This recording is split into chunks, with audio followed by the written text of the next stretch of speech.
اللهم صل وسلم وبارك على سيدنا محمد وعلى آله وصحبه في كل لمحة ونفس عدد ما وسعه علم الله. اللهم صل وسلم وبارك على سيدنا محمد وعلى آله وصحبه في كل لمحة ونفس عدد ما وسعه علم الله.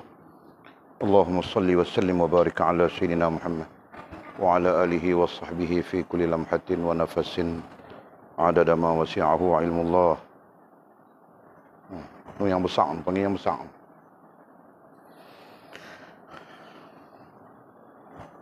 Allahumma ambil cermin mata apa dalam pack. Lupa. Itulah yang hitam tu. Ambil. Tanya mama.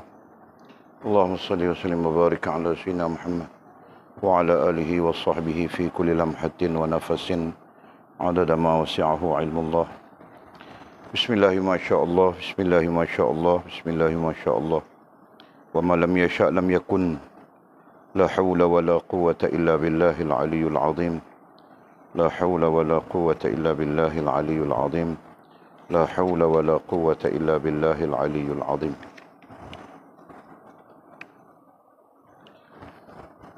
اللهم ارحمنا بالقرآن واجعله لنا إماما ونورا وهدى ورحمة. اللهم ذكرنا منه ما نسينا علمنا منه ما جهلنا وارزقنا تلاوته أناء الليل وأطراف النهر واجعله لنا حجة يا رب العالمين. اللهم افتح لنا فتوح العارفين وارزقنا فهم النبيين واجعلنا من عبادك الصالحين والمتقين يا رب العالمين. بسم الله الرحمن الرحيم. قال مصنف رحمه الله تعالى نفعنا الله بعلومه وبكتابه في الدارين اللهم آمين يا رب العالمين. وبعد قال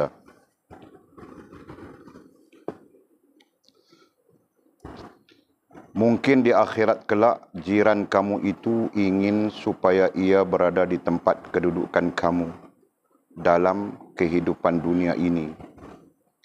Apabila melihat tempoh masa yang panjang dalam pembicaraan di hadapan Tuhan itu dan memandangkan kesusahan dan kepedihan berdiri selama 50,000 tahun di bawah panas matahari untuk dihitung dan dibicara tentang apa yang dilakukannya dengan harta dan kekayaan yang diberi Allah kepadanya di dunia dahulu.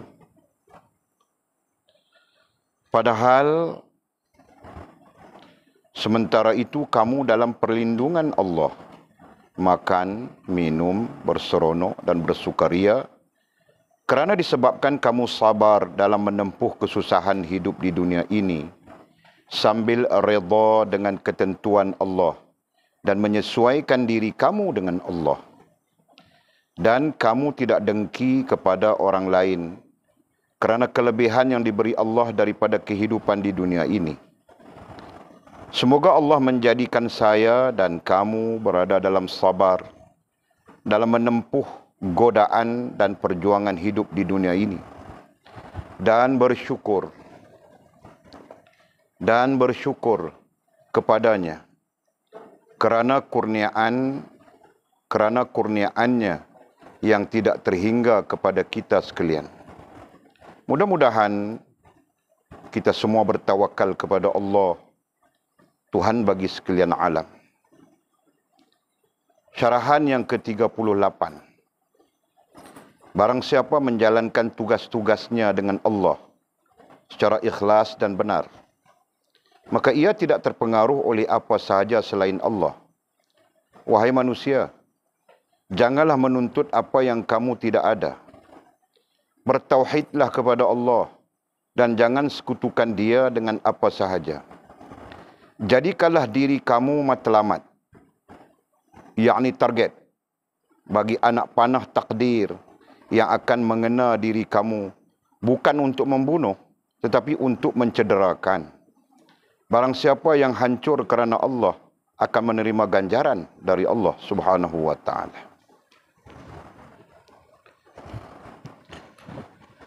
Okey, kita sambung sikit lagi syarahan yang ke-37.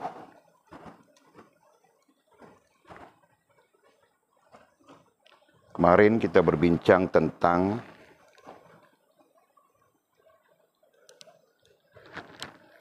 daripada syarahan yang ke-37 ini, kita berbincang tentang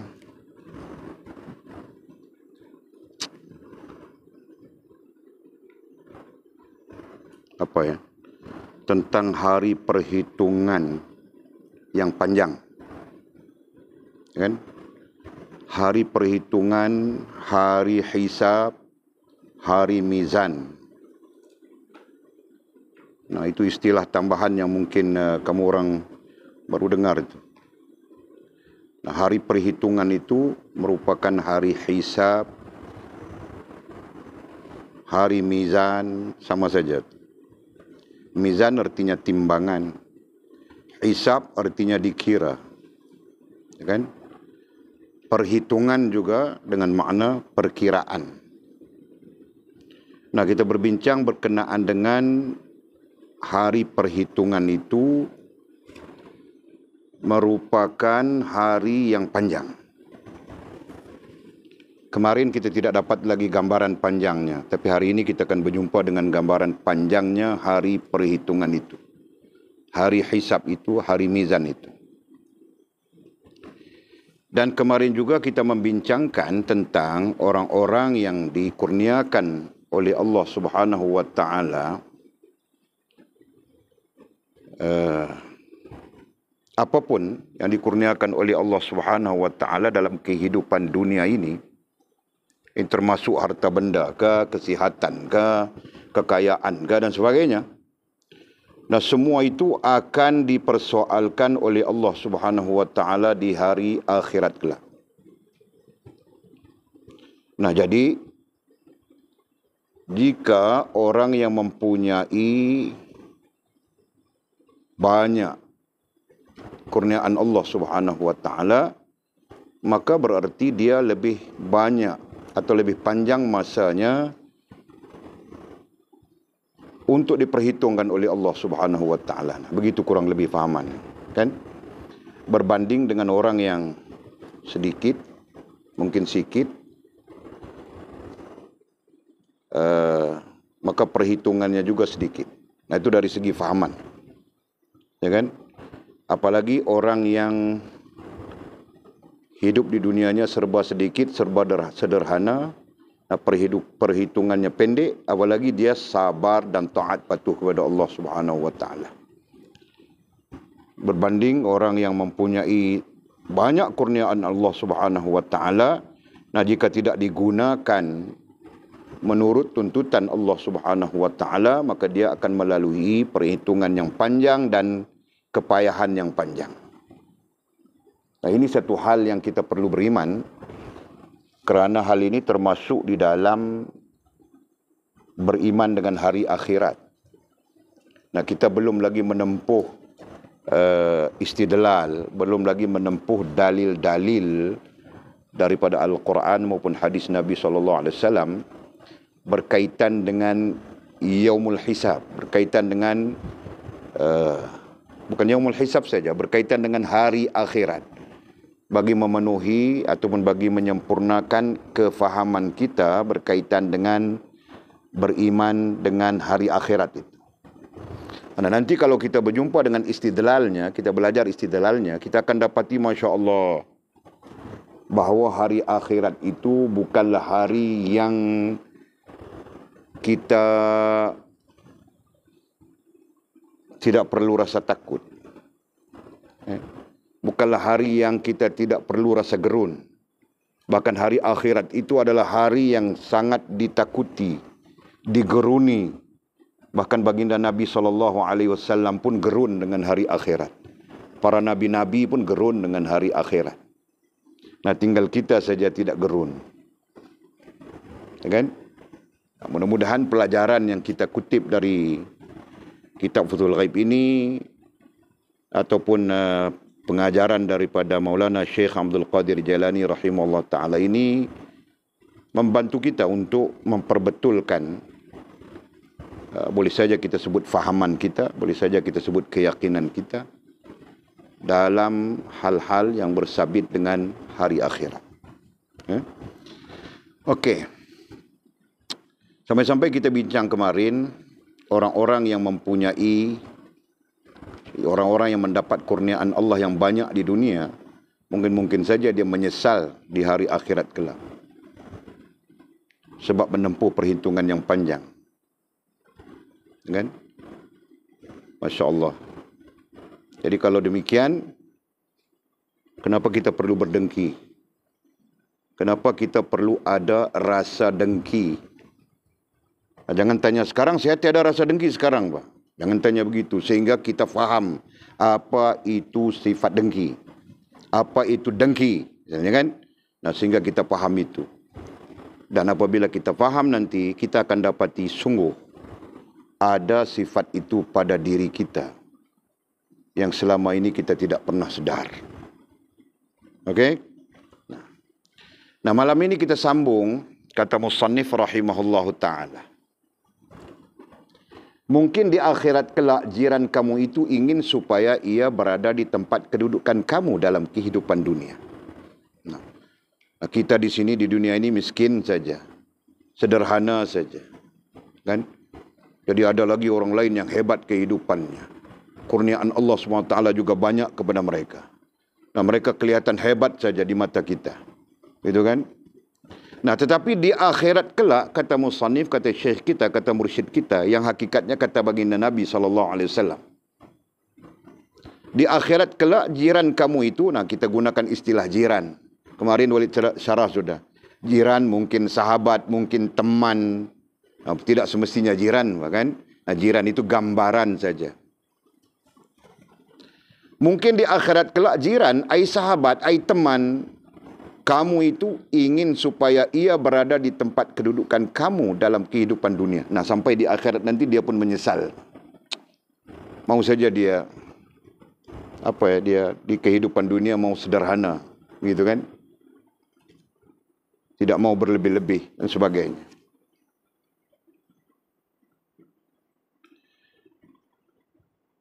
Apabila melihat tempoh masa yang panjang dalam pembicaraan di hadapan Tuhan itu. Nah, jadi dia pun bila tengok, bila melihat bahawa tempoh pembicaraan, tempoh masa pembicaraan, perhitungan, hisab atau mizan itu panjang masanya di hadapan Tuhan, di hadapan Allah Subhanahu wa taala. Nah, di sana dia pun datang menyesal. Hal ini Al-Quran sudah Al-Quran, ada ayat Al-Quran yang menerangkan kepada kita, kan? Surah apa ya? Surah As-Sajdah. Antaranya ialah walau tara idzil mujrimuna nakisu ru'usihim 'inda rabbihim. Rabbana absarna wa sami'na farji'na na'mal salihan inna muqinun. Nah, itu di antara. Walau tara, dan tak kala mereka melihat, walau tara idzil mujrimun, tak kala mereka melihat sengsaranya hari akhirat itu dan sengsaranya setiap setiap fasa-fasa akhirat itu. Kita ada 5 fasa, betul kan? Betul kan? Kita ada 5 fasa. Fasa pertama adalah kebangkitan, kebangkitan semula. Nah, itu pun panjang, Masya Allah. Fasa yang kedua adalah mahsyar, berhimpun di padang mahsyar. Nah, itu pun juga panjang. Bukan saja panjang, bahkan kedahsyatannya. Kan? Kedahsyatan di padang mahsyar itu telah digambarkan oleh baginda Nabi SAW dalam hadis-hadis yang banyak. Dan selain daripada itu, selepas itu apa? Hisab. Ya kan? Nah, yaumul hisab, nah yang kita sedang berbincang ini. Hari perhitungan, hari amalan kita dikira. Hari catatan amal kita dibentangkan. Nah, itu juga mengambil masa yang sangat panjang.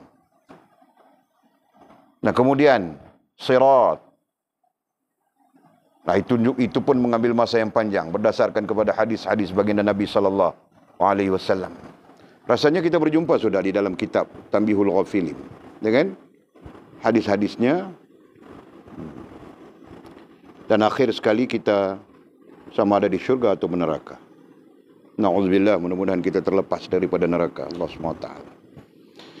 Nah, keadaan seluruhnya, fasa-fasa hari akhirat itu semuanya panjang, tidak ada yang pendek. Kecuali orang-orang yang melaluinya bighairi hisab. Ada orang-orang yang melaluinya, yang namanya akhirat itu ada 5 fasa bighairi hisab. Nah, ada. Berdasarkan kepada hadis baginda Nabi SAW. Bighairi hisab artinya dia tidak menempuh kepayahan-kepayahan, kesusahan-kesusahan yang akan ditempuh oleh orang-orang yang akan menghadapi hisab. Jadi kalau ditanya siapa yang bighairi hisab itu, para ulama ada yang menjawabnya panjang lebar dan ada ulama yang menjawabnya pendek saja. Nah, kita pilih yang pendek dulu. Okey? Orang-orang yang melalui hari akhirat itu bighairi hisab, tanpa hisab, adalah para ahlillah. Nah, itu jawapan paling pendek yang dikemukakan oleh para ulama. Para ahlillah. Nah, kita belajar sudah itu. Para ahlillah, ahlillah, ahlillah. Macam mana ahlillah? Nah, mereka melalui fasa akhirat yang sangat panjang itu bighairi hisab, tanpa hisab. Sedangkan hisab itu berlaku. Ini termasuk para nabi-nabi. Jika tidak berlaku, mana mungkin ada hadis berkenaan dengan baginda Nabi Sulaiman alaihissalam diperhitungkan. Nah, ada juga di sana orang yang bighairi hisab. Nah, masuk syurga dia tanpa hisab.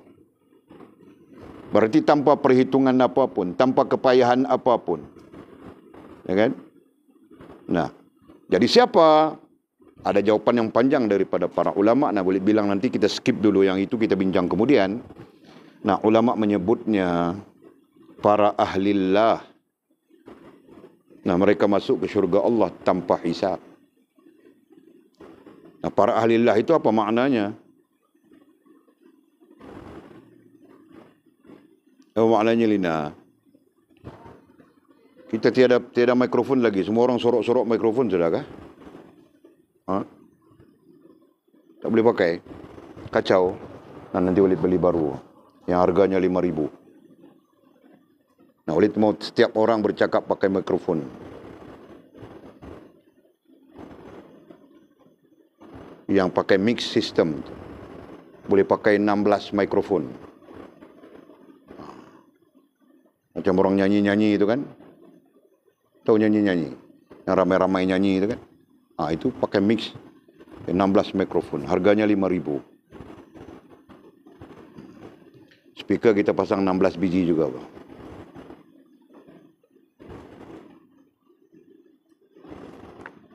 Okey.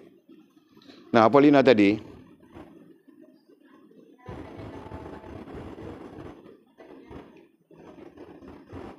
Kau yakinkah kau cakap tu? Kau dengar dari siapa? Betul. Nah, sah, Pak. Kalau begitu sah. Pengetahuanmu tentang itu sah. Nah, Sofia, kau ahlillah itu apa? Coba kau cerita sifatnya, karakternya, pribadinya kah? Nah, macam mana yang dikatakan ahlillah?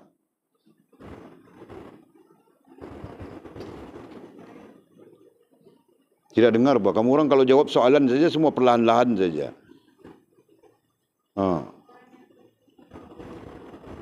Orang yang sempurna hubungan dengan Allah. Kau terlalu umum. Memang itu boleh, tetapi terlalu umum. Nah, ada spesifikasinya kan? Ada spesifikasinya. Para ahlillah itu sifatnya bagaimana? Pribadinya bagaimana? Karakternya bagaimana? Kan? Nah, Walid kasih tahu kamu orang sebagai tambahannya, para ahlillah itu orang yang seluruh hidupnya, bukan 24 jam saja. Kalau hidupnya itu 50 tahun, nah 50 kali 24 jam, gitu kan? Semuanya lillahi rabbil alamin. Semuanya dikeranakan, diuntukkan, dikaitkan dengan Allah Subhanahu wa taala. Itu maklumat tambahan untuk kamu orang. Dan nanti kalau kamu orang bercakap tentang ahlillah, nah itu maklumat tambahannya. Faham kah? Kalau dia ada harta, nah hartanya lillahi rabbil alamin. Silakan. Sedekah dia begitu begini, begitu begini. Faham kah? Kalau dia ada apa yang dia ada, maka semuanya dia mau menjuruskannya kepada Allah Subhanahu wa taala. Nah, itu ahlillah. Seolah-olah dia tidak ada sesuatu yang namanya pribadi. Tidak ada sesuatu yang namanya milik pribadi. Semuanya milik Allah Subhanahu wa taala. Sangat sedar dia bahawa dia meminjam, dia dipinjamkan daripada Allah Subhanahu wa taala dan sebagainya. Nah, itu ahlillah. Perlahan-lahan kita bercakap ya supaya kita dapat dapat absorb, dapat mengutip maklumat-maklumat ini. Okey, jadi kata Syekh Mursyid kita menerangkan, mungkin di akhirat kelak jiran, teman, sahabat, kawan, saudara mara yang mereka di dunia ini dikurniakan oleh Allah Subhanahu wa taala dengan berbagai-bagai kurniaan. Nah, mungkin di akhirat kelak mereka ingin supaya ia berada di tempat kedudukan kamu. Nah, di akhirat dia mau jadi macam kita yang miskin ini. Kita yang sederhana ini. Kita yang susah ini. Kenapa? Apabila melihat tempoh masa yang panjang dalam pembicaraan di hadapan Tuhan itu. Nah, yang kita baca ayat tadi. Bila melihat mereka sengsara, walau tara idil mujrimuna nakisu ru'usihim. Bila melihat mereka sengsaranya nama akhirat dan fasa-fasa yang dilalui.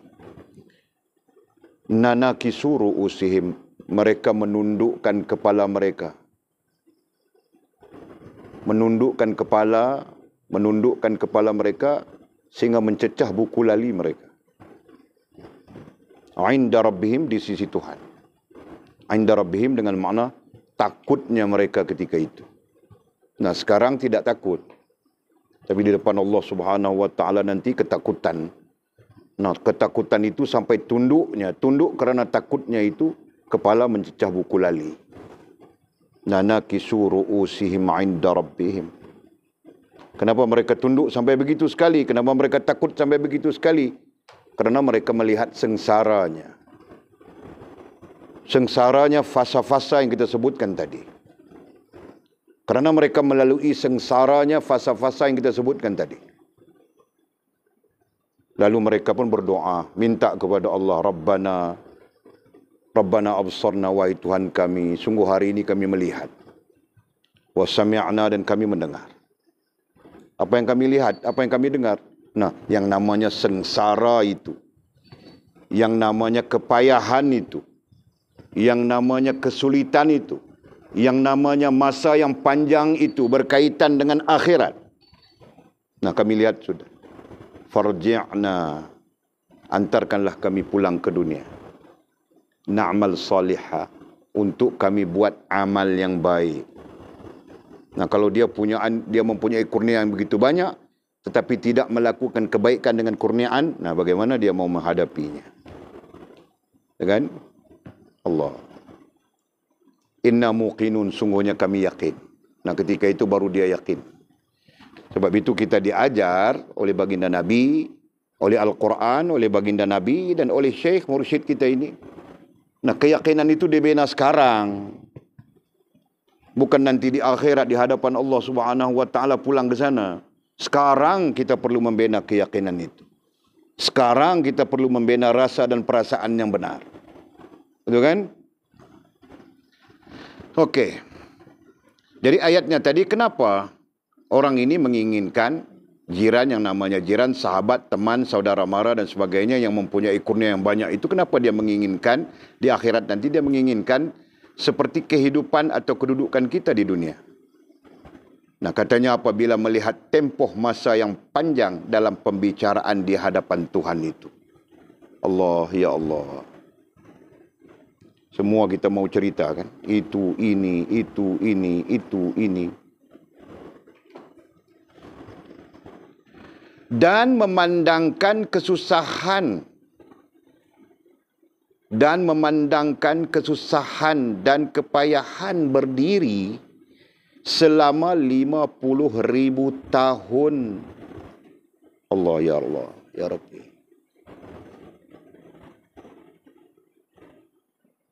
Nah, berarti sedar di sana kan? Ketika itu baru sedar. Dan memandangkan kesusahan dan kepedihan.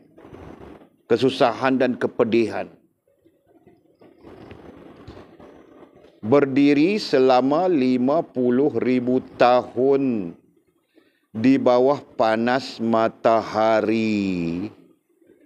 Ya Allah, ini semua hadis Nabi. Ini semua yang disebut oleh mursyid kita ini merupakan bagian daripada hadis baginda Nabi SAW.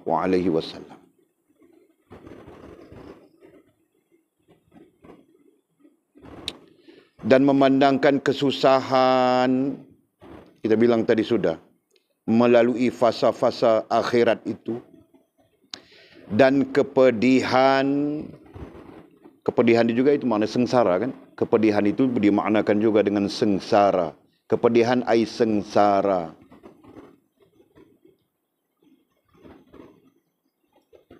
Berdiri selama 50,000 tahun. Satu hari akhirat sama dengan 15,000 tahun. Satu hari akhirat berdasarkan kepada hadis yang kita jumpa sudah ya. Sebelum ini kita jumpa sudah. Satu hari akhirat bersamaan dengan 15,000 tahun. Nah, ini 50,000 tahun akhirat. Allah pemilik masa, bukan kita. Nah, kita tidak tahu berkenaan dengan masa. Tapi Allah pemilik masa, dia maha tahu. Mau panjangkan ke, mau pendekkan ke, mau macam mana ke, nah itu hak Allah Subhanahu wa taala. Tetapi berdasarkan kepada hadis Nabi, Walid jumpa sudah hadis ini, pernah berbincang tentang hadis ini.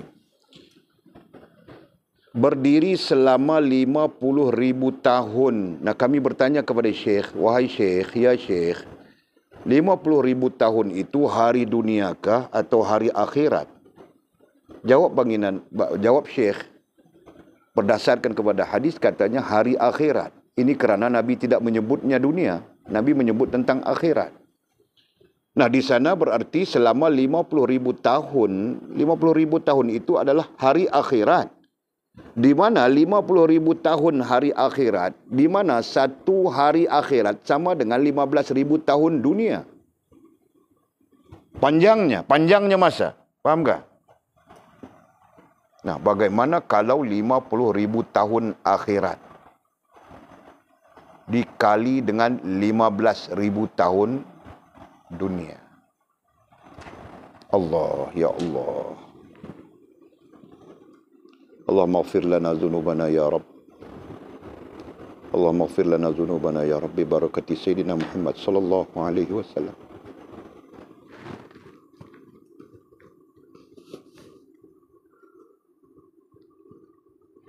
Allahumma ighfir lana ya Rabb bi barakati Sayyidina Muhammad sallallahu alaihi wasallam.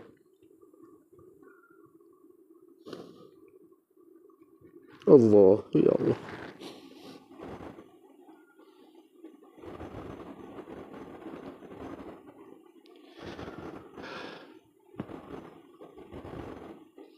Berdiri selama 50,000 tahun di bawah panas matahari. Nah, ini ada hadis juga kita jumpa kan? Dalam Tanbihul Ghafilin. Di bawah panas matahari. Dalam hadis juga menyebut bahawa matahari itu bukan matahari dunia. Bilang matahari akhirat. Yang baginda Nabi SAW menyebut boleh dicapai dengan tangan. Nah, matahari dunia saja kita pun tidak mampu berada di tengah panas. Ada yang boleh pitam, ada yang boleh mati, macam-macam lagi. Ini matahari akhirat boleh dicapai dengan tangan. Ya Rabbi.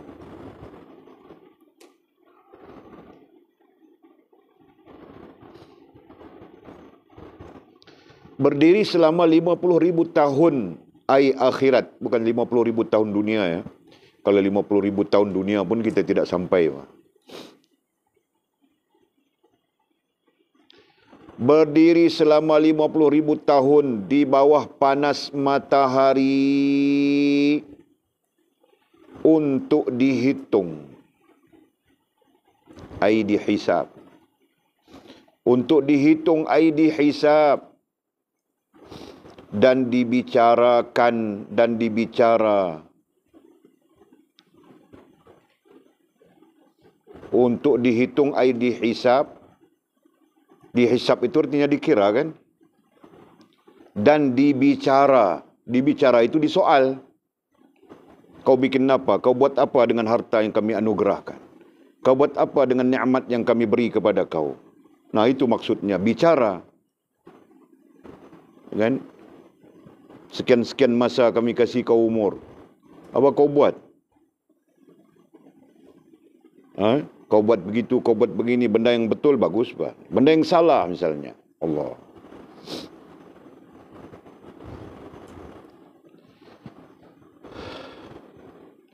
Dan dibicara tentang Ya Rabb.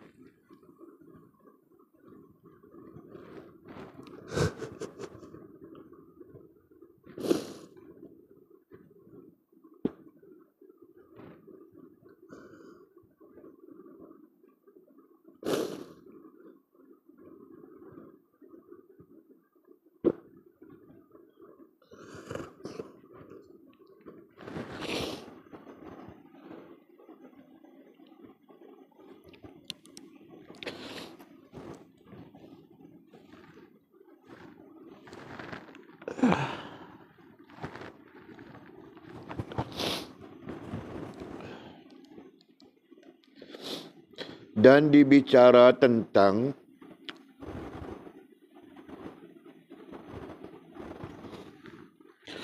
apa yang dilakukannya. Apa yang dilakukannya dengan harta dan kekayaan yang diberi Allah kepadanya di dunia dahulu. Subhanallah. Padahal sementara itu kamu, nah itu kita bilang tadi jiran ya, jiran, sahabat, teman, atau mereka-mereka yang ya Allah SWT kurniakan apapun kelebihan ketika di dunia. Nah, sementara kamu, siapa kamu? Ai kita di situ, yang miskin, yang sederhana, tetapi menjaga hubungan dengan Allah Subhanahu wa taala. Yang miskin, yang sederhana, tetapi seluruh masa kita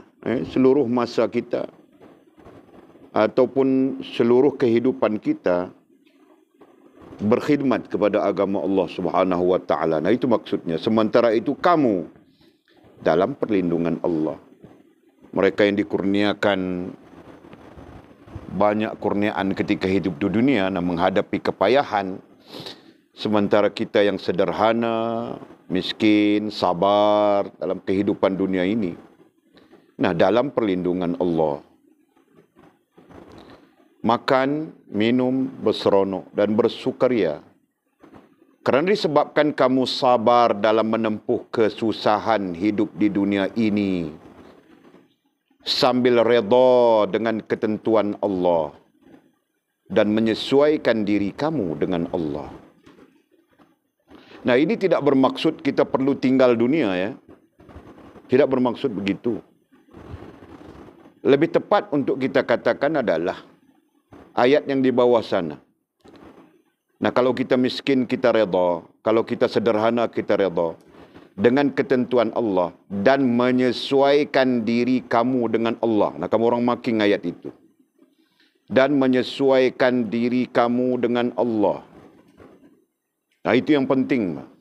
Kalau Allah Subhanahu wa taala mengurniakan kepada kita dengan kurniaan yang banyak, tetapi kita tidak dapat menyesuaikan diri kita dengan Allah, nah sengsara kita di hari akhirat kelak.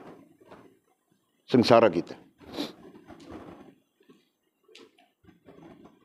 Fahamkah? Maksud menyesuaikan diri kamu dengan Allah, menyesuaikan diri kita dengan Allah, kita bilang sudah ngam.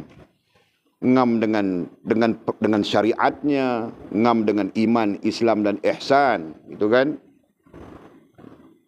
Ngam dengan hubungan baik dengan Allah dan perhubungan dengannya, dan semua ngam. Rasa dan perasaan kita pun terikat teguh dengan Allah Subhanahu wa taala, nah itu ngam yang kita maksudkan. Nah, itu maksudnya bersesuaian.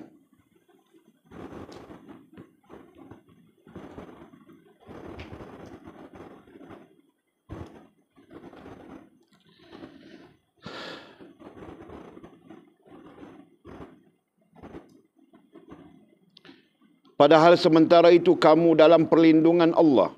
Nah, kita yang redha saja dalam kehidupan dunia ini. Miskin walaupun susah, berhubungan bagus dengan Allah, jaga perhubungan, bina keyakinan, bina rasa dan perasaan kita supaya berhubung dengan Allah. Nah, itu orangnya akan berada dalam perlindungan Allah di hari akhirat kelak. Makan, minum, berseronok dan bersukaria di hari akhirat kelak. Ketika orang-orang yang dikurniakan Allah Subhanahu wa taala dengan kurniaan yang banyak menghadapi masa yang panjang dalam perhitungan. Kerana disebabkan kamu sabar, atau sebab kita sabar dalam menempuh kesusahan hidup di dunia ini. Nah, kita sabar saja walaupun kita miskin. Kita sabar saja walaupun kita susah. Kita sabar saja menyelesaikan tuntutan-tuntutan syariat dalam diri kita. Ya kan? Sebab itu Walid pesan kamu orang jangan terpengaruh dengan orang-orang yang biar dia. Kita sedang berada di posisi-posisi kebenaran. Posisi-posisi yang akan menyelamatkan di hari akhirat kelak. Menyelamatkan kita.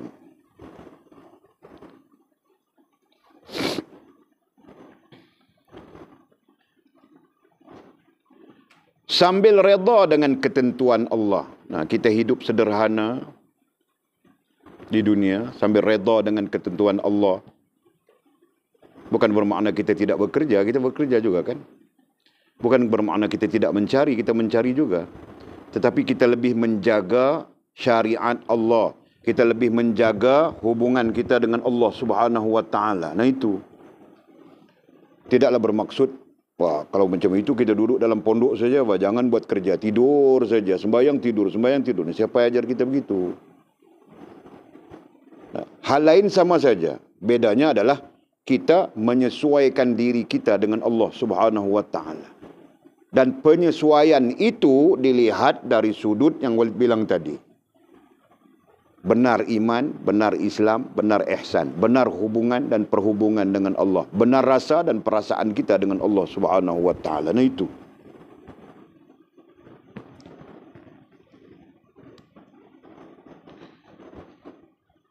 Jadi sesuatu yang akan menyelamatkan kita nantinya apa? Hidup di dunia ini, menempuh kesusahan, sabar dalam menempuh kesusahan hidup di dunia ini, itu nombor satu. Dhabit nombor satu. Ini yang akan menyelamatkan kita di hari akhirat kelak. Sabar dalam menempuh kesusahan hidup di dunia, itu nombor satu. Sambil redha dengan ketentuan Allah, itu nombor dua. Nah, kita pun bukan tidak boleh kaya macam komik. Boleh kan? Kaya sudah komik sekarang. Dia hantar saja telefon pada Jul, gambar telefon pada Jul. Jul pun tengok-tengok saja nombor telefon komik yang mahal itu. Sampai-sampai Jul pun tidak menyerahkan telefonnya.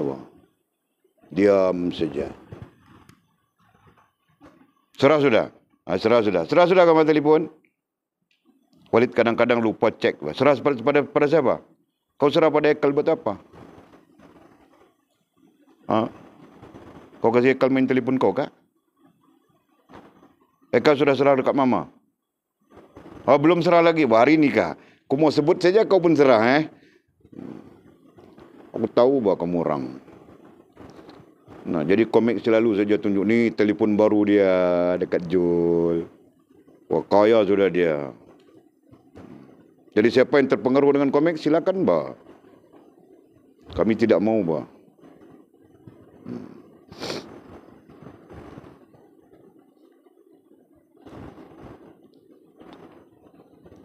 Yang kedua, redha dengan ketentuan Allah. Redha dengan ketentuan. Nah, kalau Allah Subhanahu Wa Taala menentukan kita gini miskin, nah miskin bagi kita kan. Yang penting kita jangan rusak hubungan dengan Allah Subhanahu Wa Taala. Nah, kerana kita mau kaya, kita rusak hubungan dengan Allah Subhanahu Wa Taala. Nah, di situ kesilapan besar kita.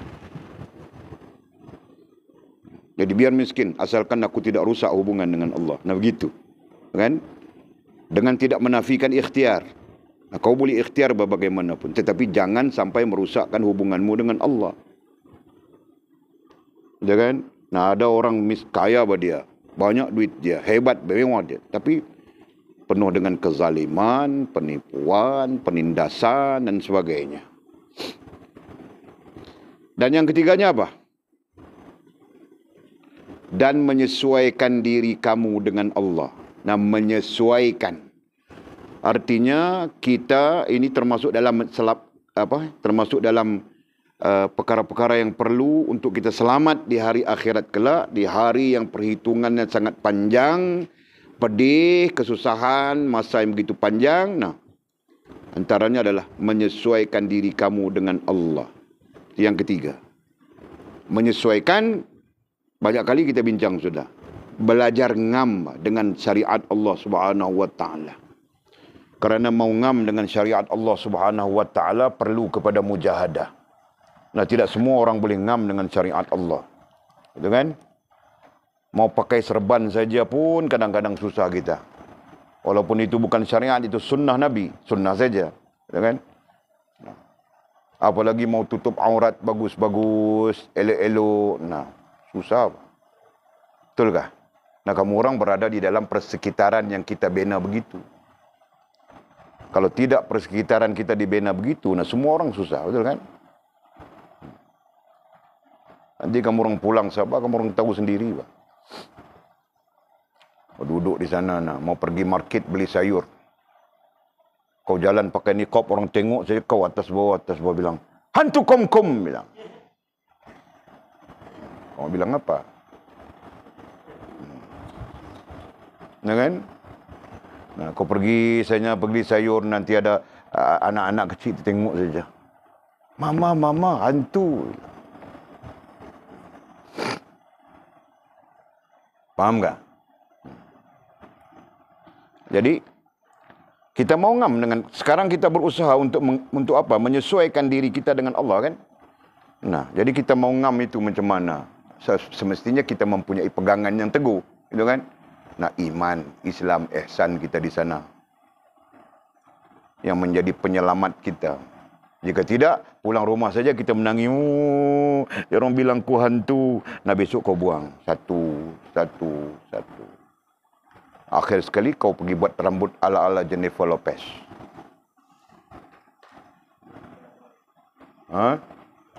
Gaga. Lady Gaga. Aku tidak tahu bah Gaga ke apakah.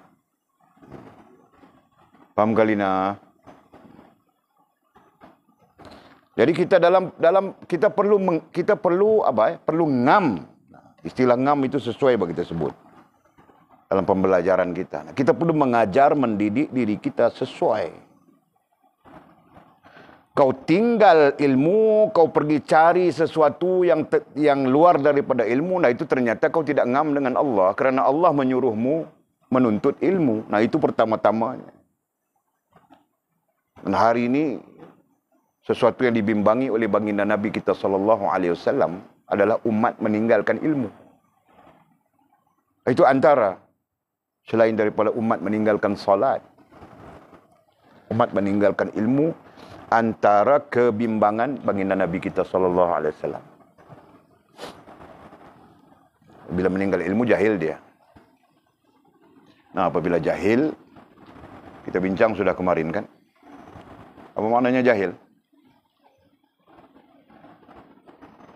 Bincang sudah kemarin, rentau, apa maknanya jahil? Itu bang. Akal, hati. Pemikiran, perasaan terhijab. Nah, dia tidak peduli bahawa orang rasa apa. Dia kira dia punya rasa saja. Kan? Contohnya begitu. Dia tidak peduli apa, orang pikir apa. Dia kira dia punya pikir saja. Jadi dia nampak ayam piru seekor jantan besar. Dia palun saja. Dia tidak peduli kita pikir apa. Kan?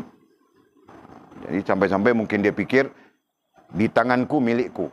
Di tanganmu milikmu bilangnya. Kan? Nah, itu tidak ngam. Tidak ngam dengan Allah Subhanahu wa taala itu maksud mudahnya adalah percanggahan. Bercanggah saja kita dengan Allah Subhanahu wa taala. Allah suruh begini, kita buat begitu. Allah larang begini, itu yang kita buat. Nah, itu percanggahan. Dan itu membawa maksud tidak ngam. Jadi, salah satu yang menyelamatkan kita di hari akhirat kelak, hari yang fasa-fasanya ada 5 itu, dan setiap fasanya itu mempunyai jangka masa yang panjang, kita sebut sudah di atas. Nah, termasuk untuk menyelamatkannya di sana adalah ngam kita dengan Allah Subhanahu wa taala. Nah, sekarang kita di fasa apa? Di fasa ilmu. Nah, kasih ngam dengan ilmu. Nanti kita meningkat di fasa sedar diri. Nanti kita meningkat lagi di fasa Allah terima diri kita. Dan kita meningkat lagi mudah-mudahan sempurna hubungan dengan Allah sebelum kita mati. Dan andainya belum sempurna kita mati sudah, mudah-mudahan Allah kira kita sebagai orang yang bermujahadah untuk ngam, untuk sempurna hubungan dengan Allah Subhanahu wa taala.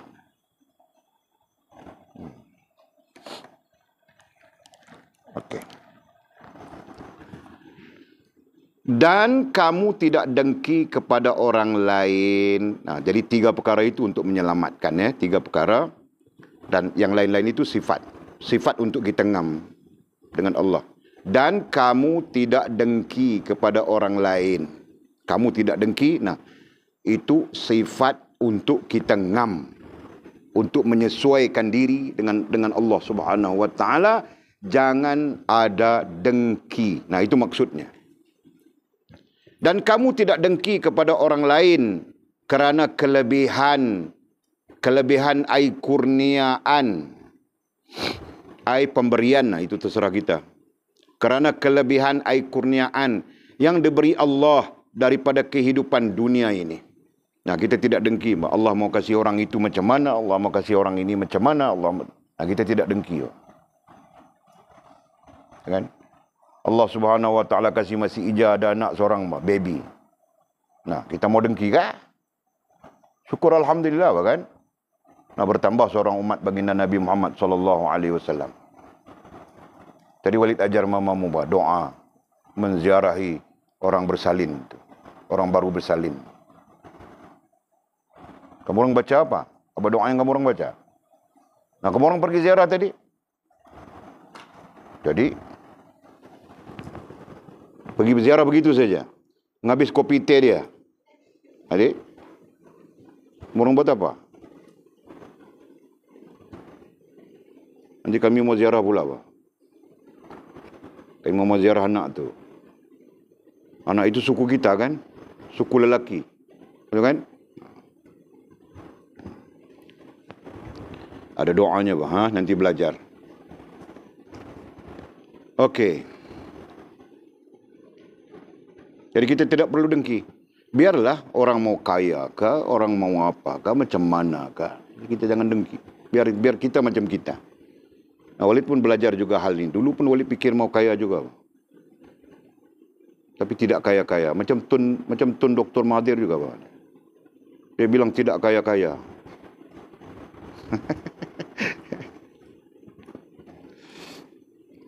Allah ya Allah. Okey. Kerana kelebihan yang diberi Allah daripada kehidupan dunia ini, jadi kita mau dengki buat apa? Allah yang kasih dia. Jadi Allah kasih dia, Allah Maha Tahu. Allah tidak kasih kita juga, Allah Maha Tahu. Dengan cukup sederhana kita, nah biar saja dengan keadaan kita, redha saja, dan kita jaga hubungan kita dengan Allah Subhanahu wa taala. Jaga hubungan sampai kita ngam. Begitu. Semoga Allah menjadikan saya, nah saya di sini adalah mursyid kita, syekh kita, mursyid kita Maulana Abdul Qadir Jailani rahimahullah taala. Semoga Allah menjadikan saya, nah ini doanya, semoga Allah menjadikan saya dan kamu, termasuk Walid di sana, kamu orang semua dan termasuk Walid, berada dalam sabar, dalam menempuh godaan,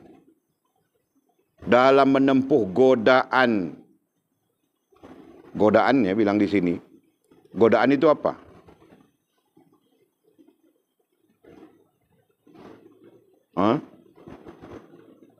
Sesuatu yang menarik.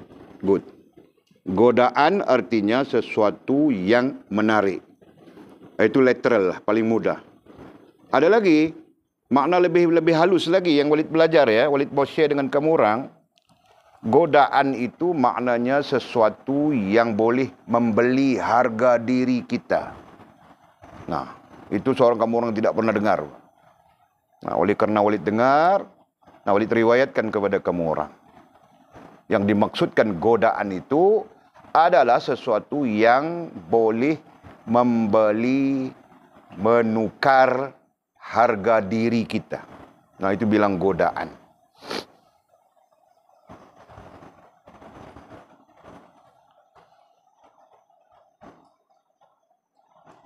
Berapa banyak lelaki yang hilang harga dirinya kerana perempuan.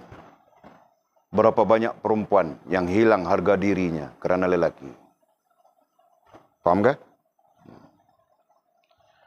Berapa banyak manusia yang hilang harga dirinya kerana harta benda. Berapa banyak manusia, berapa ramai manusia yang hilang harga dirinya kerana kemewahan hidup. Berapa ramai manusia yang hilang harga dirinya kerana menginginkan sesuatu kelebihan dan sebagainya. Nah, Walid masukkan semua maklumat di sana. Nah, menginginkan kelebihan pun sesuatu yang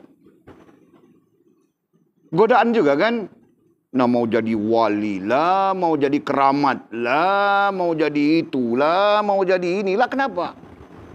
Nah, di sana jelas. Ngam dengan Allah, termasuk makna ngam dengan Allah adalah lillahi rabbil alamin. Nah, tidak timbul mau jadi apa, mau jadi apa, mau jadi apa. Lillahi rabbil alamin. Nanti Allah yang menjadikan. Itu kan? Allah yang menjadikan kita wali kah? Allah yang menjadikan kita apakah? Setelah kita ngam dengan dia.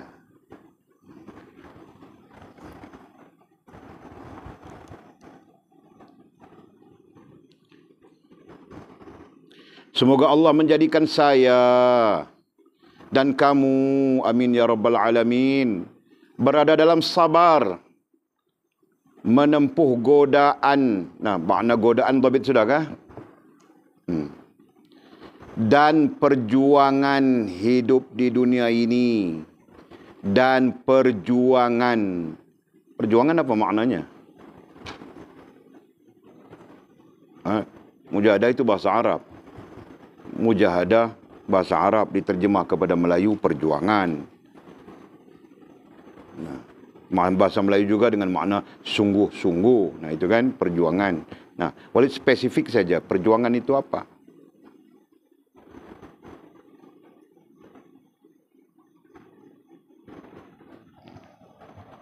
Tahukah? Ma'arif perjuangan itu apa ma'arif?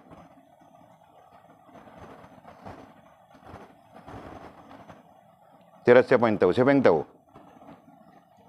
Mau kasih duit buat siapa yang tahu? Anjung tahu? Okey. Kau angkat tangan tadi, angkat pen tadi. Sudah? Oh, bukan. Nah, perjuangan itu apa? Kamu orang masukkan ya. Ini hal-hal kalimat-kalimat istilah-istilah penting ya. Perjuangan adalah pengorbanan. Masukkan saja. Nanti kamu orang akan jumpa.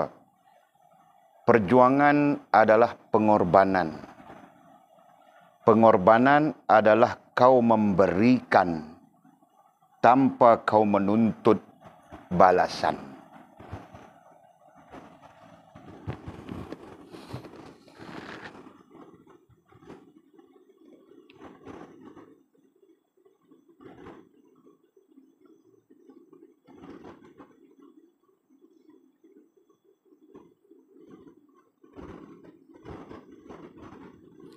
Nah Mimi, coba kau baca yang Walid cakap tadi apa?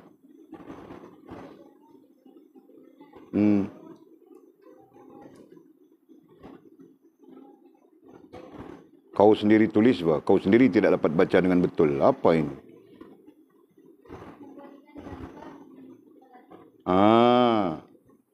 Perjuangan adalah pengorbanan.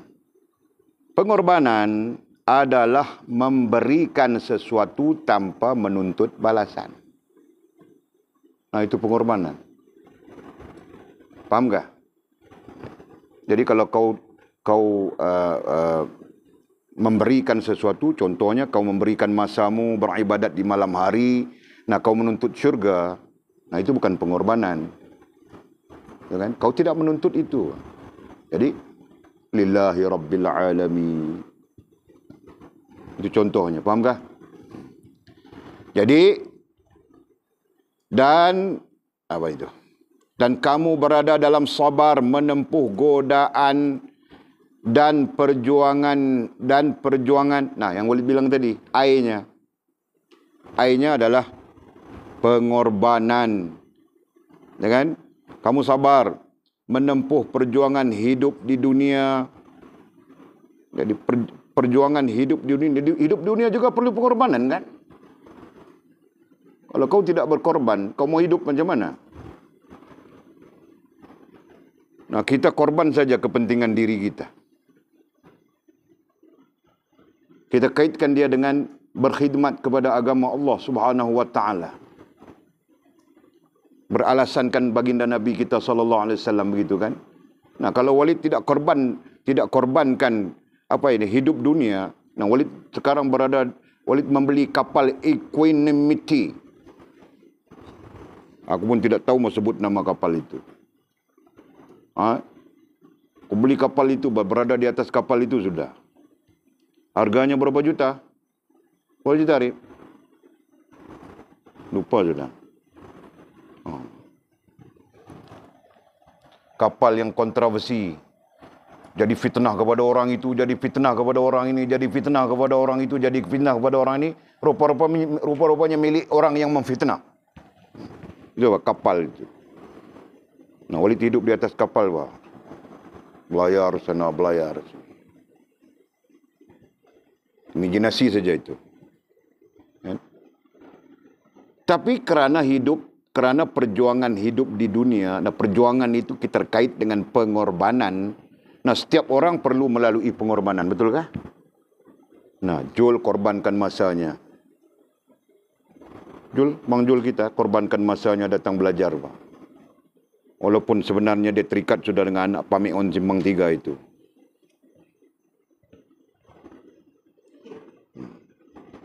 Jadi dia korban apa? Masa, hati, perasaan gitu kan. Nah, semuanya dikorbankan, Pak.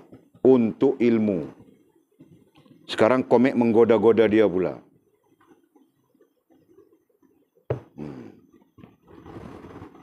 Sebab Jul buka laluan, Pak, kepada komik.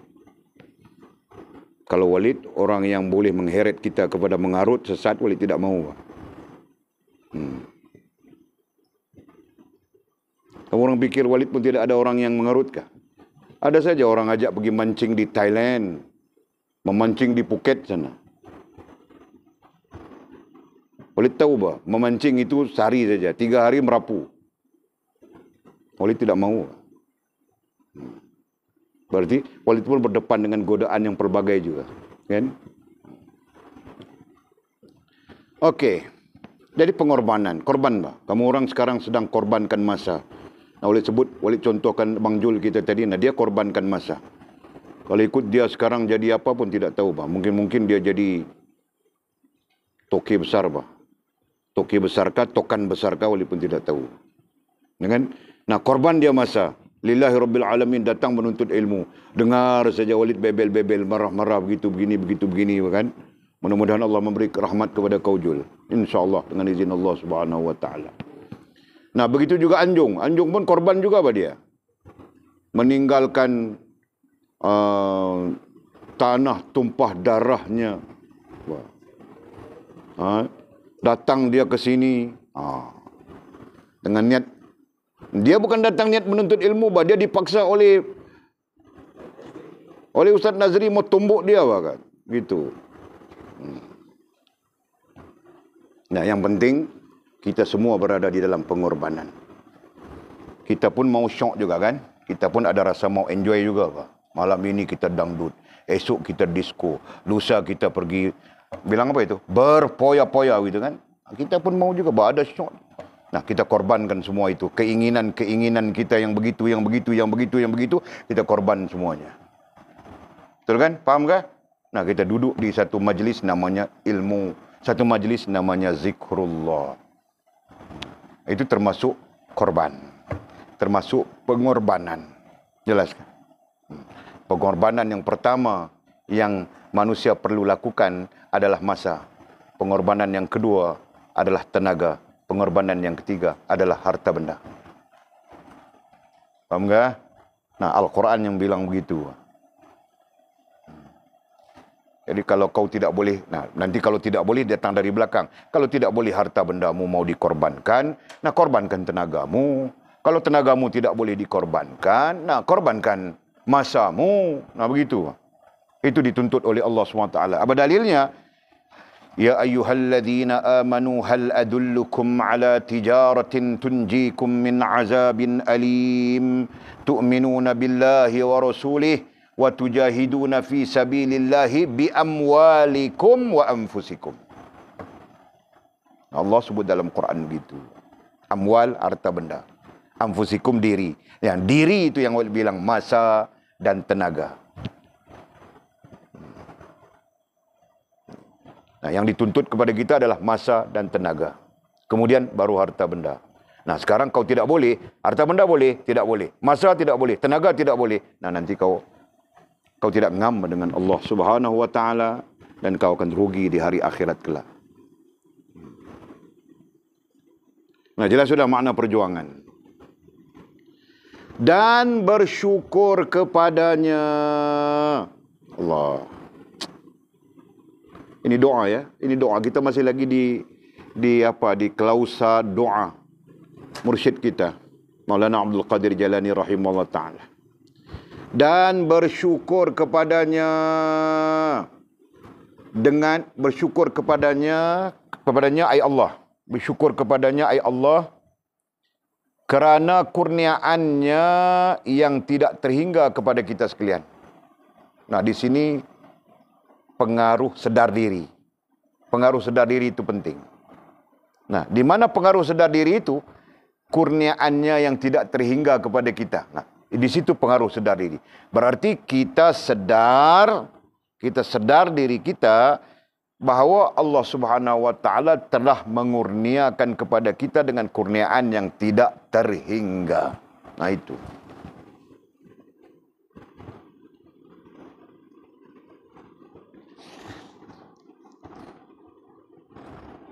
Okey. Ada perbincangan di sini. Sewaktu sampai di sini, Syekh Walid yang mengajar Walid kitab Fathul Ghaib ini, dia bilang, Allah Subhanahu Wa Taala akan menuntut dari kita. Ini terkait dengan yang kita bilang perjuangan, pengorbanan itu tadi. Kurniaan yang tuwallid. Kurniaan yang kita memaksakan diri untuknya. Faham tak? Jadi kurniaan itu ada dua. Nah, boleh tulis untuk kamu orang sebagai maklumat tambahan. Kurniaan itu ada dua. Nah, kita bilang kurniaan. Sama saja pemberian dan sebagainya. Ya. Ada dua. Satu yang bilang mubasyarah. Ini bahasa Arab ya. Dan ini yang bilang tuwallid. Bukan walid ya. Tuwallid. Ini bahasa Arab. Nanti terjemah. Jadi kurniaan itu ada dua. Yang pertama mubasyarah. Nah, mubasyarah ini artinya yang Allah Subhanahu wa taala memang berikan kepada kita. Allah berikan kepada kita. Jadi Allah berikan kita mata semua, kan? Termasuk rezeki mau hidup ini Allah SWT berikan. Nah, yang ini tuwallid ini adalah Allah berikan juga, tapi ini kita memaksakan diri, paham enggak? Yang ini kita terima saja. Kan? Sedang yang ini kita memaksa diri.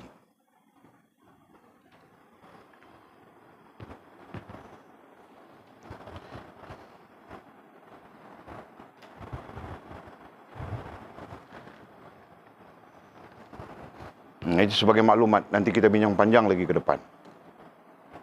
Jadi bagaimana kedudukan kurniaan yang mubasyarah? Dan bagaimana pula kedudukan yang tuwallid, yang kita paksakan pada diri kita, ya kan? Nah, dia juga bernama kurniaan. Nah, kita paksakan diri kita untuk cantik, nah buang duit, korbankan duit, beli bedak itu, bedak ini, macam itu, macam ini, kan? Ada lagi yang mau sadu. Maka dia korbankan duit juga, beli makanan itu, makanan ini, mau sadu. Ada yang tidak terlibat dengan hal begitu, tapi dia mau puas hatinya.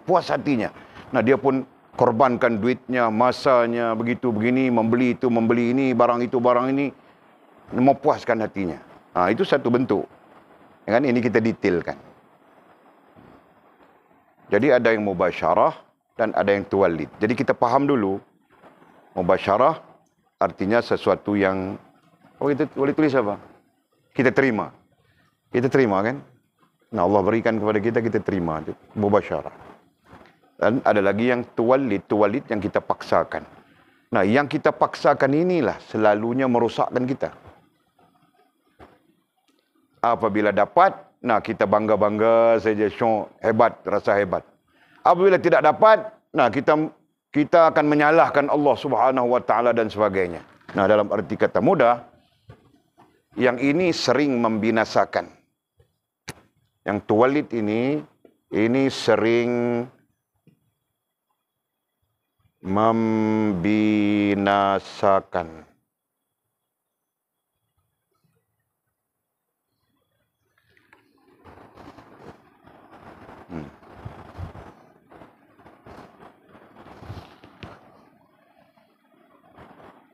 Jadi boleh difikirkan Pak itu.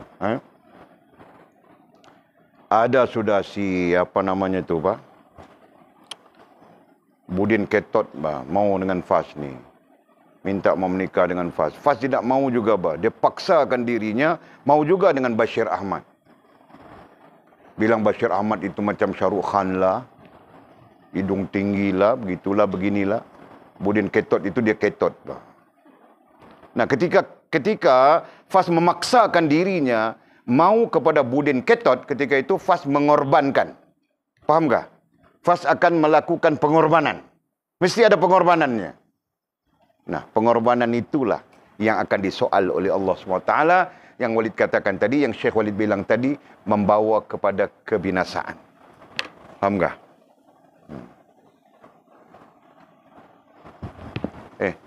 Sering membinasakan, nah itu ayatnya. Boleh paham ke Sheila? Jadi kalau nantinya, itu contoh ya, kalau nantinya Budin Ketot datang, kau istikharah, gitu kan? Nah, dengan izin Allah Subhanahu wa taala, tenang saja misalnya, nah, terima saja Budin Ketot, jangan kau mengidam-ngidamkan Bashir Ahmad lagi. Nah, gitu. Kan? Nah, sama saja. Kalau Allah Subhanahu wa taala pada malam ini memberikan kita makan sayur pucuk ubi saja, alhamdulillah. Itu kan? Sayur pucuk ubi. Faham tak? Nah, jangan kau, kenapa malam ini makan tidak sedap aku ini. Nah, itu kau kritik begitu salah, Pak. Faham tak? Mana kau memaksakan keinginanmu. Sedang yang diberikan oleh Allah SWT kepadamu malam ini itu. Kau memaksakan keinginanmu. Nah, ketika kau memaksakan keinginanmu, di sana ada pengorbanan. Faham tak? Nah, boleh cakap-cakap banyak ada sakit pula. Tadi tak cakap tak sakit.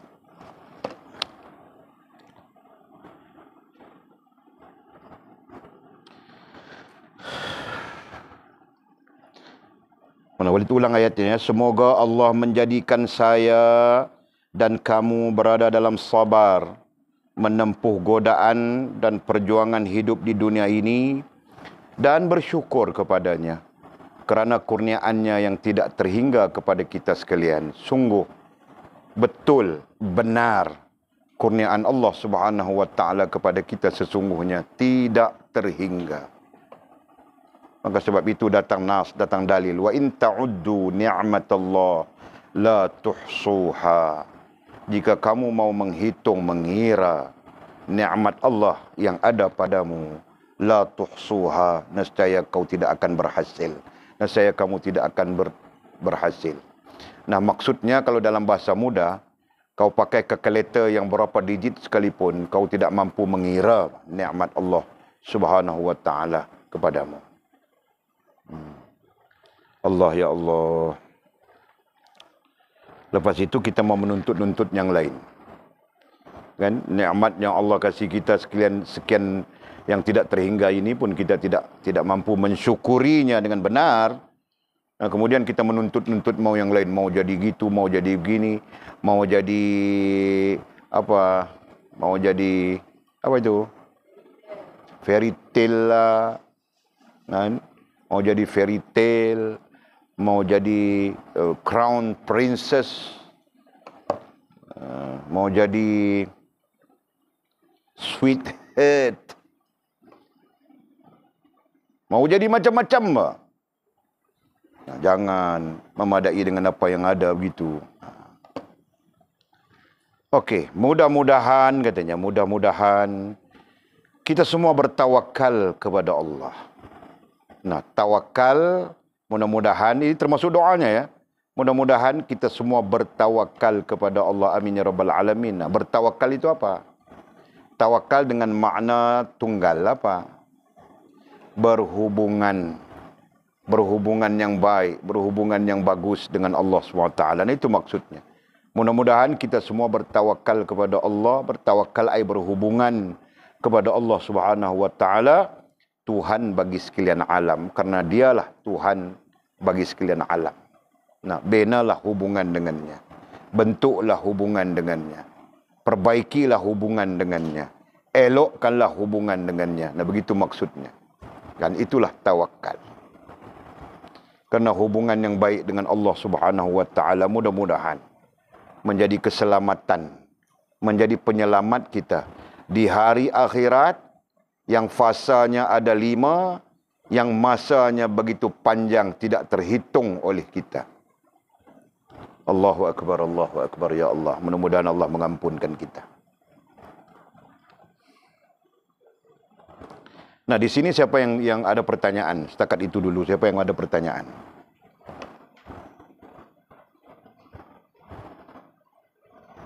Berdasarkan kepada teks.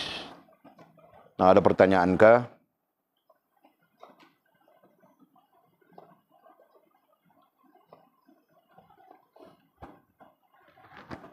Tiada. Okey, tiada, boleh sambung. Kemudian kata musannif syarahan yang ke-38.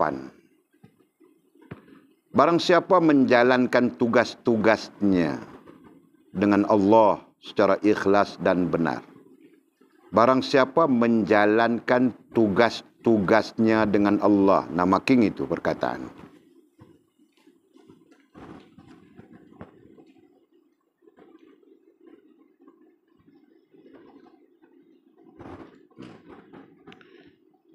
Barang siapa menjalankan tugas-tugasnya dengan Allah. Tugas-tugasnya itu apa?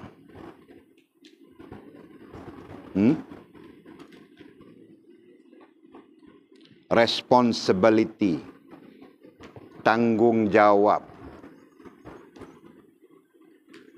Nah, tanggung jawab itu terkait dengan apa?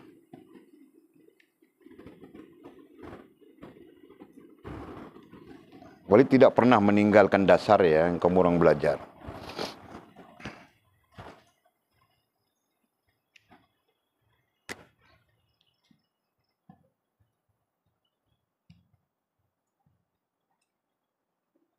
Ini dasarnya.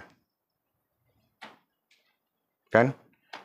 Nah, sekarang menjalankan diri kita ini menjalankan tugas-tugas dengan Allah, gitu kan? Istilahnya apa? Tugas-tugas dengan Allah.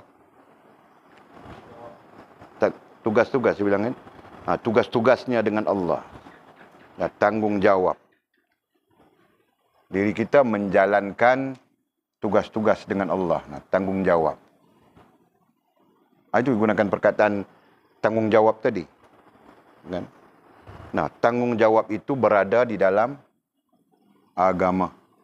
Nah, artinya menjalankan agama itulah menjalankan tugas-tugas dengan Allah Subhanahu wa taala. Okey? Tanggung jawab itu ada dalam agama. Nah, diri kita ini perlu responsibel, perlu bertanggung jawab dengan melaksanakan agama. Nah, itulah yang disebutkan dengan Allah. Nah, kalau kita tidak menjalankan tugas-tugas yang kita kaitkan dengan agama itu tadi, yang kaitkan dengan tanggung jawab itu tadi, nah, di sana kita tidak ada kaitan dengan Allah. Apalagi kalau kita berkaitan dengan hubungan itu kan. Nah, jadi hubungan dengan Allah Subhanahu wa taala adalah menjalankan tugas atau bertanggung jawab dengan Allah Subhanahu wa taala. Nah, itu.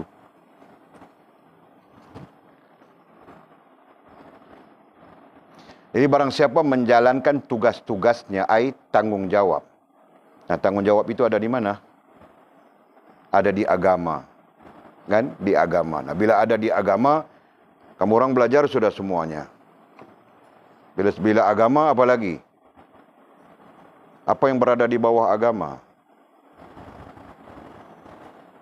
Lupa sudah.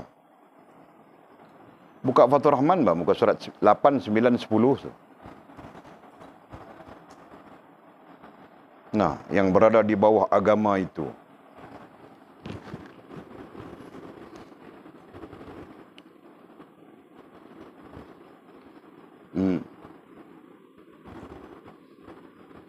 Nah, Fia cerita, Fia, apa yang berada di bawah agama?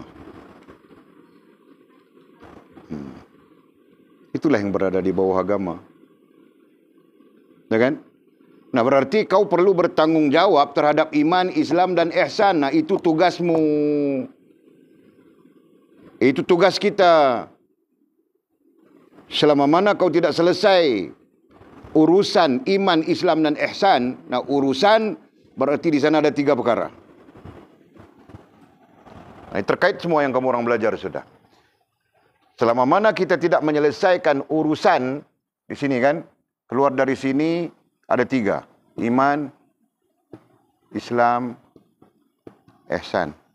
Nah, selama mana kita tidak selesai urusan. Nah, apa urusan berkait dengan iman, Islam dan ihsan? Ada 3 perkara di situ.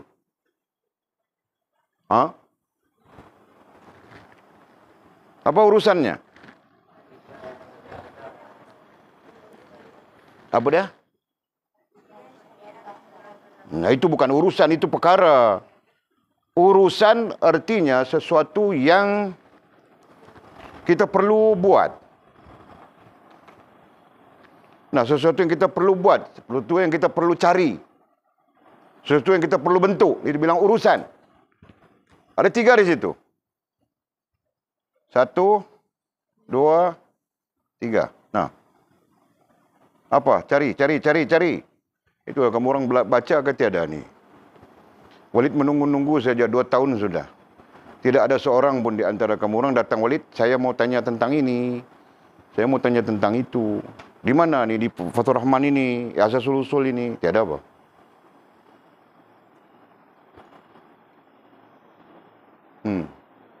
Nah, bukan Walid tidak mengajar, apa? Walid mengajar semua sudah.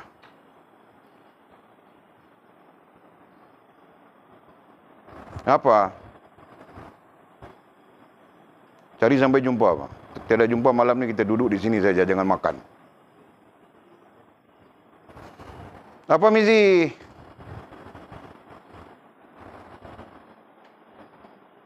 Kau perlu selesai ni. Jangan kau tidak selesai, Pak. 3 perkara ini kau perlu selesai. Nah, mau menyelesaikan 3 perkara ini, itu bilang urusan.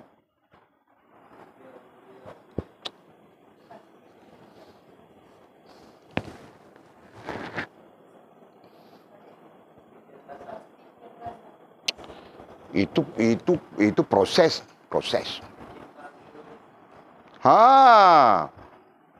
Pandai pun. Boleh ingat bodoh sudah semua orang.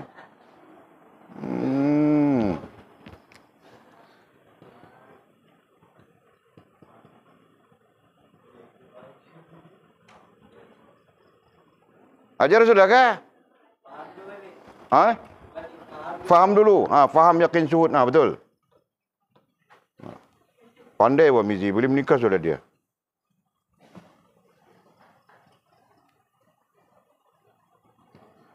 Nah, ada di dalam Fathur Rahman. Di mana?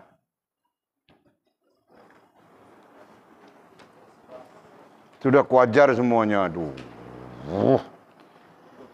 Kamu orang ni bila bilang makmud, marah.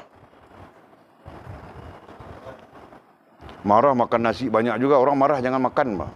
Bagi kurus. Kan? Nah, muka surat berapa? Nah, aku bilang tadi muka surat 8, 9, 10. Walid tidak ajar ke Lina? Ajar sudah kan? Walid tidak ajar ke Mimi? Jadi salah siapa sekarang yang tidak tahu ini? Salah kamu orang sendiri kan? Nah, makan sikit, Pak. Jangan makan banyak, kasih kurus. Biar jadi papan semua. Okey, itu prosesnya.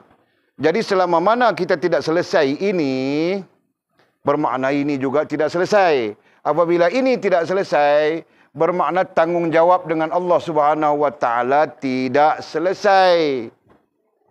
Faham kah?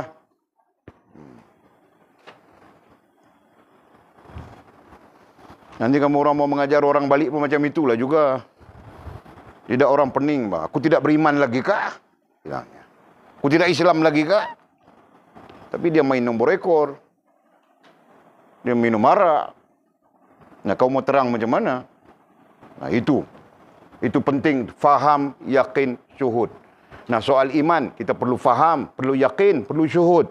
Soal Islam, perlu faham, yakin, syuhud. Soal apa? Soal ihsan, perlu faham, yakin, syuhud. Nah, kesimpulannya, mau faham, yakin, syuhud itu apa? Dengan apa? Dengan ilmu dulu, sayang. Nah, itu. Dengan ilmu dulu. Ya kan? Selepas ilmu, macam mana kau mau dapat ilmu? Nah, baru belajar. Belajar itu apa? Nah, meneliti dan mengkaji. Semua yang kuajar ini rentetannya jalan betul saja, bah, kalau kamu orang atur. Kamu orang sendiri yang tidak atur. Lepas itu macam orang buta saja. Raba sana, raba sini.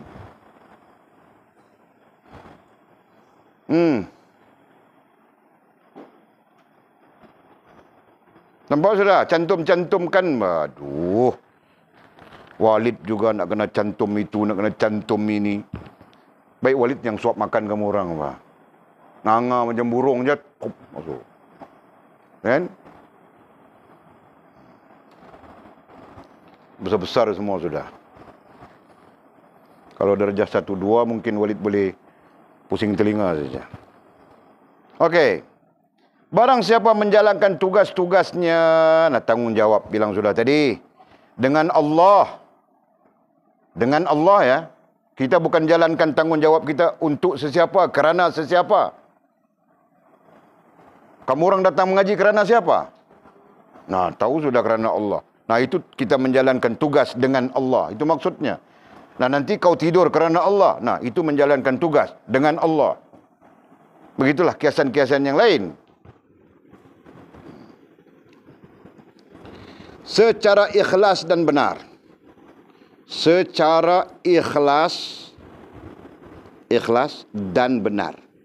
Benar maksudnya adalah tidak dikeranakan dengan kerana yang lain. Nah, itu benar.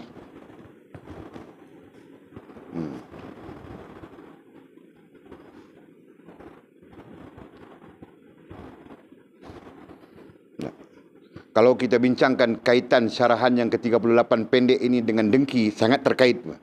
Sangat terkait. Nanti boleh terangkan itu. Dengan Allah, tugas-tugasnya dengan Allah secara ikhlas dan benar. Nah, benar itu. Ikhlas mungkin kita orang faham. Kamu orang faham semua. Ya, benar itu. Apa tadi benar? Okey. Maka ia tidak terpengaruh oleh apa sahaja selain Allah. Nah, itu implikasi. Implikasi kita menjalankan tugas-tugas ataupun tanggungjawab dengan urusan yang Walid bilang tadi. Faham, yakin, syuhud. Nah, itu kan. Dan kita ikhlas dan benar. Nah, airnya sudah ada tadi. Maka ia tidak terpengaruh oleh apa saja selain Allah. Dia tidak akan terpengaruh, Pak. Dia tidak akan jadi kerana itu, kerana ini, kerana itu, kerana ini, macam-macam kerana. Karena Ustaz Nazri mau tumbuk lah, itulah, inilah, nah itu semua tidak timbul. Faham tak? Tidak akan memberi pengaruh kepadanya. Melainkan Allah Subhanahu Wa Taala.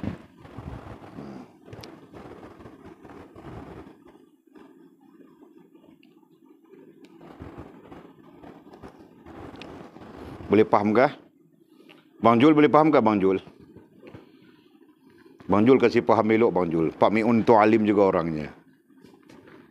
Nanti kau minta anaknya dia mau tanya kau.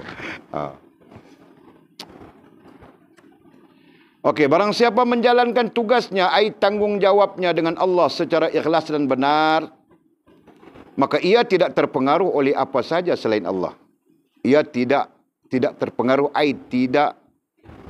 tidak mudah terpengaruh. Nah, itu bahasanya ya. Kalau tidak akan itu salah. Kan? Waliullah lagi terpengaruh kan? Tidak akan itu salah. Tidak mudah terpengaruh oleh apa saja selain Allah. Jadi di sana menampakkan kepada kita pentingnya tanggungjawab itu satu hal ya. Tanggungjawab itu satu hal. Iman, Islam, ihsan itu satu hal. Itu tanggungjawab kita bilang tadi kan? Nah, yang penting ini. Urusan ini yang penting. Paham tak? Nah, urusan inilah yang menyebabkan tanggungjawab kita ini menjadi sempurna. Begitu kan? Jika urusan itu tidak selesai, maka tanggungjawab ini tidak sempurna. Nah, sekarang kita baca dari sini. Kita meneliti dan mengkaji. Kita belajar. Kita dapat ilmu. Gitu kan? Ilmu ini memberi kita faham, yakin dan syuhud. Nah, faham, yakin dan syuhud ini nantinya menyebabkan kita sempurna tanggungjawab. Itu kan? Tanggungjawab dengan siapa? Dengan Allah Subhanahu Wa Taala. Sempurna tugas dengan siapa? Dengan Allah Subhanahu Wa Taala. Nah, itu cara baca. Kita boleh baca. Kenapa kucing ini jadi hijau-hijau? Siapa punya kerja? Anjung. Allah ya Allah Anjung. Kau buat apa Anjung? Astaghfirullahaladzim. Kau ni Anjung.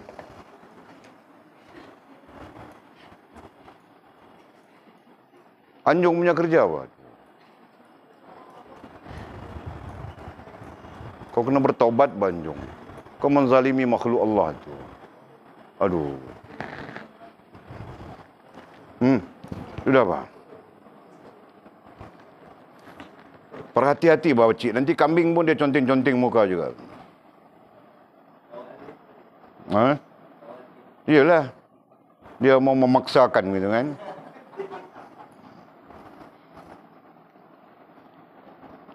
Okey, Walid bilang, barang siapa menjalankan tugasnya, tanggungjawabnya dengan Allah.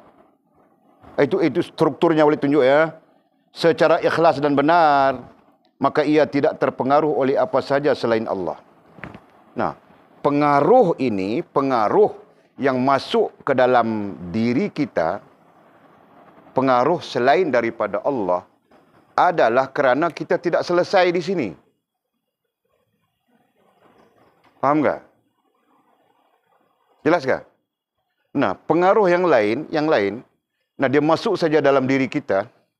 Nah, kalau diri kita itu kita keluarkan di sini kan, dua, rohaniyah, jasmaniyah. Okey, dua hal.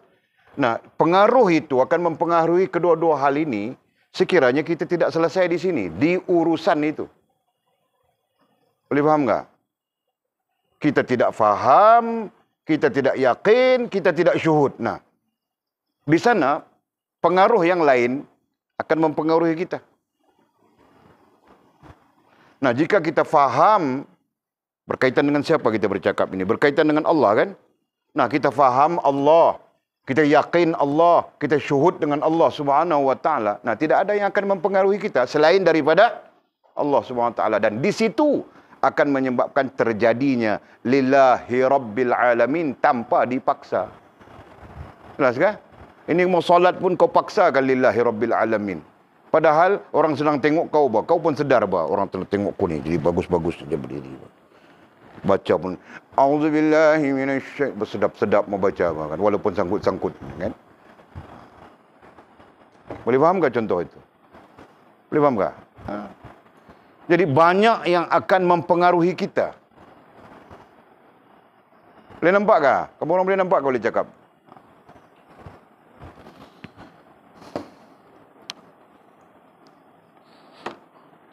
Okey. Boleh nampak bagus bang. Kemudian kata musannif, wahai manusia, janganlah menuntut apa yang kamu tidak ada. Nah, ini perlu masa yang panjang bang untuk mau mensyarahkan dia. Janganlah menuntut apa yang kamu tidak ada, jadi panjang. Jadi Walid berhenti di situ dulu.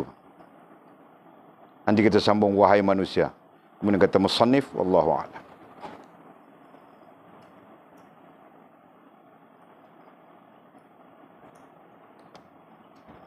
Nah, ada pertanyaan kah? Rupanya cakap sejam dah sakit, mula sakit. Tak cakap dia bagus saja. Jadi Walid ni mungkin kena berhenti bercakap kah? Ha? Berhenti bercakap 2 bulan. Berhenti bercakap, kamu orang macam raya Tamil bah. Nanti raya Keling saja.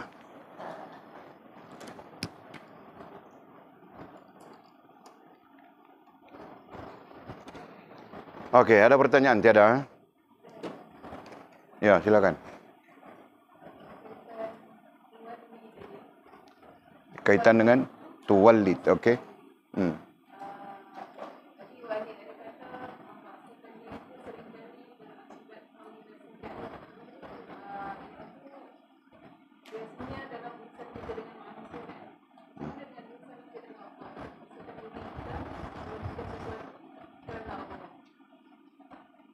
Macam mana? Okey, okey. Jadi penjelasan dalam pertanyaan itu ada penjelasan.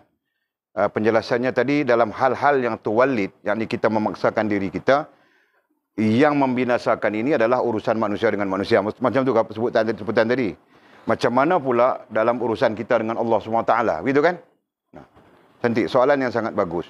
Para ulama menjawab termasuk dalam urusan dengan Allah SWT juga boleh membinasakan. Sebab itu Nabi halang kita. Nabi tegah kita, jangan gopoh gapah. Itu salah satu. Termasuk dalam urusan dengan Allah SWT. Jangan bergopoh gapah. Yang kedua, Nabi halang kita. Nabi sebut bersederhanalah. Ini bentuk-bentuk dia. Nak bagi tahu dekat kita, kata, jangan kita ambil konsep tadi lah. Kita tidak memaksakan Jangan memaksakan diri kita dengan sesuatu yang bersifat berlebih-lebih. Itu. Jadi bukanlah bermakna salah kita nak melatih diri kita, tak salah. Tapi jangan memaksakan. Jangan berlebih-lebih. Seperti mana kita memaksakan dalam hal-hal urusan manusia dengan manusia maupun mata benda dunia. Boleh faham apa sebut tu? Kan? Jadi kalau kita kata nak bangun tahajud, okey, kita paksakan diri kita bangun tahajud. Istilah kita paksakan. Kan? Bangun tahajud. Nabi bukan suruh kita bangun tahajud, buat tahajud tu sampai berpuluh-puluh, sampai 3 tahun pula baru kita nak buat pula. 2 rakaat saja. Kerana nafilah itu 2 rakaat asalnya. Ya kan? Nafilah itu 2 rakaat asalnya. Jadi buat dalam 2 rakaat. Betul kan? Kemudian kita rasa peluang itu ada banyak, kita buat 4. Kemudian 6, kemudian 8, kemudian 10, kemudian 12, kemudian berpuluh-puluh, kita ada hal. Itu maksud dia tu. Jelas? Jadi jangan memaksakan. Bila kita memaksakan malam ni macam mana pun mau buat 20 rakaat. Malam tu ya, malam besok tak ada. 3 tahun pula baru nak buat pula. Ia akan jadi begitu. Jelas dah maksud tu. Jadi kalau kita istilah yang kita sebutkan tadi, kita kurnian tuwalid, kita memaksakan diri kita sering membinasakan terkait dengan hal-hal yang makhluk, hubungan dengan makhluk dan hubungan dengan Allah SWT juga. Sebab itu kita ni sebenarnya tidak ada paksaan. Itulah hakikat. Bukan ada paksaan. Sebab itu kita duk sebut dalam niat kita sahaja. Sahaja dengan makna sengaja. Sengaja dengan makna tidak dipaksa. Maknanya sesuatu yang bersifat memaksa tidak menepati konsep tasdik, niat dan rasa tu. Jadi lawan daripada paksa, terpaksa adalah sukarela. Betul kan? Faham tak? Jadi konsep sukarela itu sendirilah yang menafikan kita memaksa diri itu. Faham? Jadi kita dengan Allah Subhanahu Wa Taala kita kena buang rasa terpaksa, rasa memaksa, kena buang. Yang ada adalah sukarela. Dan sukarela itu adalah bahagian daripada makna ubudiyah itu sendiri. Jelas? Boleh faham maksud itu? Jadi, malam ini kita paksakan diri kita sembahyang Isyak. Bukan paksa sebenarnya. Itu adalah perkara tanggungjawab. Ya kan? Cuma kita mengistilahkan dia dengan memaksa diri. Kita mengistilahkan.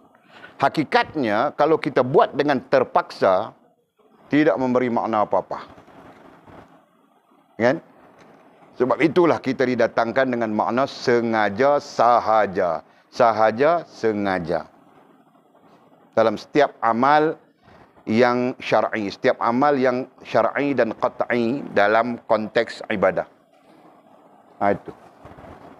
Boleh terima penjelasan tu? Boleh faham tak? Jadi kita nak kena bina diri kita tanpa ada paksaan. Sebab setiap yang kita lakukan dengan paksa, itu namanya adat. Bukan namanya syariat. Kupasan tentang itu banyak dikupas oleh para ulama kita. Salah satunya tu kitab tu. Tu yang hijau tu.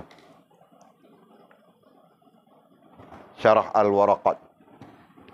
Kan? Dia dikupas kepada kita. Hakikatnya ubudiyah itu adalah tidak menuntut paksaan, tetapi menuntut kerelaan.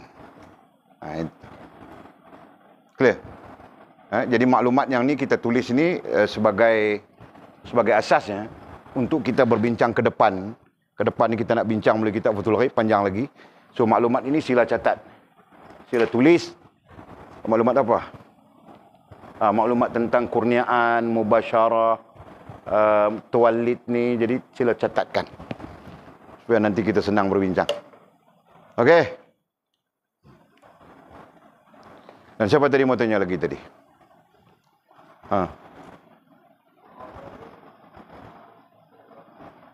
Doa ziarah orang salin, orang dapat anak. Nah, barakallah, barakallah, barakallah. Lepas tu doa Melayu apa? Barakallah, lepas tu kau doa Melayu. Kalau yang Arab mau cakap sekarang kau tidak ingat. Kan? Rasulullah SAW mencintai, hadisnya bunyi begitu, Pak, mencintai orang yang melahirkan umatnya. Jadi, barakallah, barakallah, barakallah, bertambahlah umat baginda Nabi Muhammad SAW. Nah, begitu. Jadi doanya sebenarnya barakallah saja. Yang di hujungnya itu bertambahlah umat Nabi Muhammad SAW, itu tazkirah. Mizi mau tanya itu, Pak. Kamu orang yang tidak tanya. Bagus, Pak Mizi, sebab dia spesies kita kan. Baby yang baru itu spesies kita. Okey, lain? Ada soalan kah? Tiada. Bismillahirrahmanirrahim. Alhamdulillahirrabbilalamin. Wassalatu wassalamu ala asyrafil mursalin. Sayyidina wa maulana Muhammad. Wa ala alihi wa sahbihi ajma'in. Allahumma ftah lana futuhal arifin. وارزقنا فهم النبيين واجعلنا من عبادك الصالحين اللهم اهدنا الصراطك المستقيم صراط الذين أنعم الله من النبيين والصديقين والشهداء والصالحين اللهم ربنا افتح بيننا وبين قومنا بالحق وأنت خير الفاتحين اللهم أعنا على ذكرك وشكرك وحسن عبادتك اللهم فقهنا في الدين وعلمنا التأويل اللهم فقهنا في الدين وعلمنا التأويل اللهم فقهنا في الدين وعلمنا التأويل وصلى الله على سيدنا محمد وعلى آله وصحبه وبارك وسلم والحمد لله رب العالمين تقبل الله منا ومنكم أقم الصلاة